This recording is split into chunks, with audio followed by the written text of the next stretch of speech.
Hello everyone, welcome to my YouTube channel Ramandeep classes. So आज हम discuss करेंगे strategic management का next topic VRIO framework. So let's start. So सबसे पहले हम ब्रीफ इंट्रोडक्शन कर लेते हैं। So the VRIO framework was developed by JB Barney in his book firm resources and sustained competitive advantage. So जो VRIO framework है JB Barney ने introduce किया था अपनी बुक में firm resources and sustained competitive advantage. सो इसमें JB Barney ने बोला था कि हम अपनी फर्म के रिसोर्सेज एंड कैपेबिलिटीज़ को 4 एट्रीब्यूट्स के बेसिस पर इवेलुएट करेंगे। अगर तो हमारी फर्म के रिसोर्सेज एंड कैपेबिलिटीज़ में वो 4 एट्रीब्यूट्स हैं तो वो हमारे लिए सस्टेन्ड कम्पिटिटिव एडवांटेज क्रिएट करेंगे। सो वो कौन से 4 ऐसे एट्रीब्यूट्स हैं जिनके बेसिस पर हम फर्म के रिसोर्स एंड कैपेबिलिटीज़ को इवेल्युएट करेंगे? That is VRIO। V stands for valuable, R means rare, I means inimitable and O means organised for uses. So अगर हमारे रिसोर्सेज एंड कैपेबिलिटीज़ जो है वो वैल्यूएबल है, रेयर है, इनइमिटेबल है, ऑर्गेनाइज्ड है, तो वो हमारी फर्म के लिए सस्टेन्ड कम्पिटिटिव एडवांटेज क्रिएट करेंगे। सो स्ट्रैटेजिक मैनेजमेंट में हम 2 टाइप्स का एनालिसिस करते हैं। Number 1 is internal analysis and second is external analysis. So जो VRIO फ्रेमवर्क है ये स्ट्रैटेजिक मैनेजमेंट में इंटरनल एनालिसिस का पार्ट है, ये आपको पता होना चाहिए।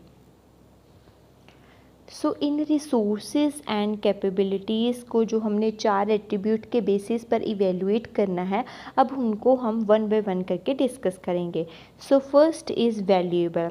सो हमारी रिसोर्सेज एंड कैपेबिलिटीज़ वैल्यूएबल होनी चाहिए। अब वैल्यूएबल का क्या मीनिंग है? जो चीज़ हमारे लिए रेवेन्यू जनरेट करती है और कॉस्ट को रिड्यूस करती है, रेवेन्यू जनरेट करे, कॉस्ट को रिड्यूस करे, वो चीज़ हमारे लिए वैल्यू क्रिएट करेगी। दूसरी चीज़ जो हमारी अपॉर्चुनिटीज़ को प्रॉपरली एक्सप्लॉइट करे और हमारे थ्रेट्स को रिड्यूस करे, वो कैपेबिलिटी एंड रिसोर्सेज हमारे लिए वैल्यूएबल होगा। ठीक है, तो सपोज़ फॉर एग्जांपल कि हमारे पास इतनी कैपेबिलिटी है कि हम गवर्नमेंट के साथ फ्रेंडली रिलेशनशिप जनरेट करते हैं, या हमारे पास इतनी कैपेबिलिटी है कि हम आफ्टर सेल सर्विसेज जो है high quality after sale services customers को प्रोवाइड कर सकते हैं। सो वो चीज़ क्या करेगी? हमारे लिए वैल्यू क्रिएट करेगी। तो अगर हमारे पास ऐसी कैपेबिलिटी है जो रेवेन्यू जनरेट करती है, कॉस्ट को रिड्यूस करती है, तो वो हमें सस्टेन्ड कम्पिटिटिव एडवांटेज जनरेट करेगी। इसके अलावा अगर फर्म के पास प्रॉपर एफिशिएंसी है, फर्म की प्रॉपर क्वालिटी है, कस्टमर रिस्पॉन्सिवनेस है, हमारे पास प्रॉपर इनोवेशन सिस्टम है, तो अगर ये सारी कैपेबिलिटी है फर्म के पास, तो वो चीज़ सस्टेन्ड कम्पिटिटिव एडवांटेज क्रिएट करेगी। I hope this is clear to you. So next is R stands for rare. So the organizational capabilities that are possessed by a firm exclusively or just by few other firms in an industry.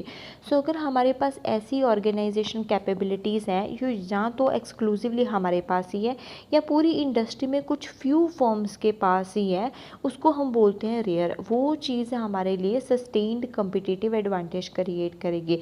Rare means क्या होता है? जो short in supply होती है। तो अगर हमारे पास कोई ऐसी कैपेबिलिटी है वो जो शॉर्ट इन सप्लाई है, या तो सिर्फ हमारे पास है, या हमारे अगर कंपटीटर है, कुछ ही कंपटीटर्स हैं जिनके पास वो चीज़ है, अदरवाइज़ वो चीज़ सिर्फ किसी कंपटीटर के पास अवेलेबल नहीं है, तो वो चीज़ हमारे लिए सस्टेन्ड कम्पिटिटिव एडवांटेज क्रिएट करेगी।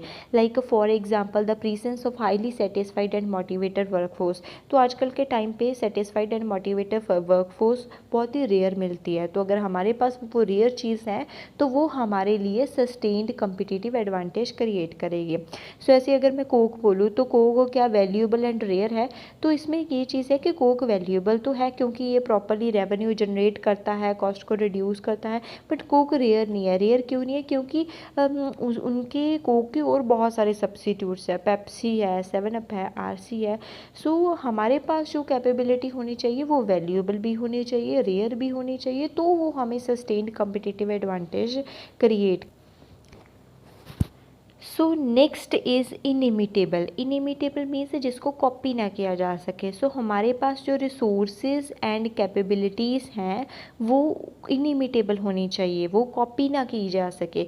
मतलब या तो बाकी फर्म्स के पास वो इम्पॉसिबल हो उसको कॉपी करना, या बहुत ही ज़्यादा डिफ़िकल्ट हो उसको कॉपी करना, या उसको डुप्लीकेट उसका बनाना। ठीक है, तो वो चीज़ हमारे लिए सस्टेन्ड कम्पिटिटिव एडवांटेज क्रिएट करेगी।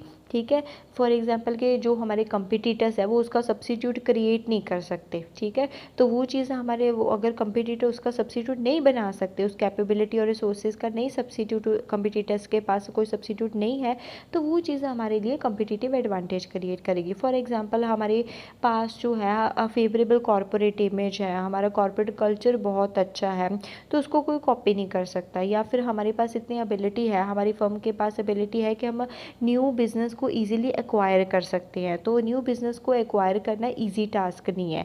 ठीक है, तो ये चीज़ क्या है कि ये चीज़ हमारे लिए सस्टेन्ड कम्पिटिटिव एडवांटेज क्रिएट करेगी, क्योंकि इसको कॉपी करना ईजी नहीं है, ये इनिमिटेबल है, इसको कॉपी नहीं किया जा सकता। So the next is organised for uses. So हमारी फर्म के पास जो भी रिसोर्सेज एंड कैपेबिलिटीज़ है वो तब तक कोई एडवांटेज क्रिएट नहीं करेगी जब तक हमारी ऑर्गेनाइजेशन के पास प्रॉपर ऑर्गेनाइज्ड स्ट्रक्चर नहीं है। ऑर्गेनाइज अगर हमारी कंपनी के पास प्रॉपर ऑर्गेनाइज्ड सिस्टम होगा, ऑर्गेनाइज स्ट्रक्चर होगा, तो ही हम रिसोर्सेज को एक्सप्लॉइट करके उनसे वैल्यू क्रिएट कर सकते हैं। सो हमारी जो ऑर्गेनाइजेशन कैपेबिलिटीज़ हैं वो उनको हम तो ही यूज़ कर सकते हैं हमारे पास अगर ऑर्गेनाइज सिस्टम होगा। ऑर्गेनाइज सिस्टम का मीनिंग क्या है कि हमारे पास ऑर्गेनाइज स्ट्रक्चर हो, हमारे पास प्रॉपर बिजनेस प्रोसेस हो, प्रॉपर कंट्रोल सिस्टम हो, प्रॉपर रिवॉर्ड सिस्टम हो, ये सारा कुछ वेल ऑर्गेनाइज्ड होगा तो ही हम फर्म के रिसोर्सेज एंड कैपेबिलिटीज़ को प्रॉपरली यूज़ कर पाएंगे, प्रॉपरली जो है उनसे जो है वैल्यू कैप्चर कर पाएंगे।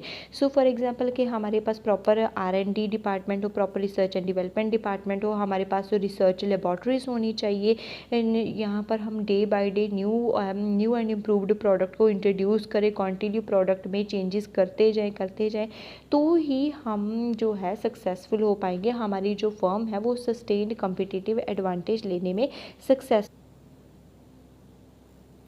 सो बार्ने ने 4 क्वेश्चंस सुजेस्ट किए थे। Barney suggest 4 questions to evaluate the firms की रिसोर्सेज। तो बेसिकली हम जो सारी VRIO फ्रेमवर्क किया है ये किस में क्या किया है कि हम फर्म के रिसोर्सेज एंड कैपेबिलिटीज़ को इवेलुएट करेंगे। अगर वो रिसोर्सेज एंड कैपेबिलिटीज़ हमारे पास हैं तो वो चीज़ हमारे लिए सस्टेन्ड कम्पिटिटिव एडवांटेज क्रिएट करेगी। ठीक है, तो कौन से 4 क्वेश्चंस है जो बार्नी ने दिए थे। नंबर 1 इज़ वैल्यू, कि does it provide competitive advantage.